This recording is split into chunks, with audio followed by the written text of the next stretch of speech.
સાબરકાંઠા જિલ્લાથી મહત્ત્વના સમાચાર મળી રહ્યા છે ત્યારે વાત કરીએ તો પ્રાંતિજના તાજપુર પંચાયતના સભ્યને પદ પરથી દૂર કરવામાં આવ્યા છે।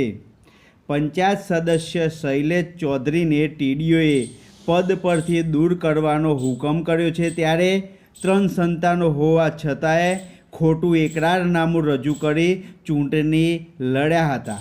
ત્રીજા સંતાન અંગેની માહિતી છુપાવી ચૂંટણી લડી સદસ્ય તરીકે ચૂંટાયા હતા। ઉમેદવારી ફોર્મમાં ખોટી વિગત રજૂ કરવાને લઈ ફોજદારી કાર્યવાહી પણ થઈ શકે છે। ચૂંટણી અધિકારી સમક્ષ ખોટું એકરારનામું રજૂ કરવાને લઈ ગુનો નોંધવાની કાર્યવાહી થઈ શકે છે। ખાસ કરીને વાત કરવામાં આવે તો સાબરકાંઠા જિલ્લાના પ્રાંતિજ તાલુકાના તાજપુર ગ્રામ પંચાયતના સભ્યને સભ્યપદથી દૂર કરવામાં આવ્યા છે। ત્યારે પંચાયત સદસ્ય શૈલેષ ચૌધરીને ટીડીઓએ પદ પરથી દૂર કર્યાનો હુકમ કર્યો છે।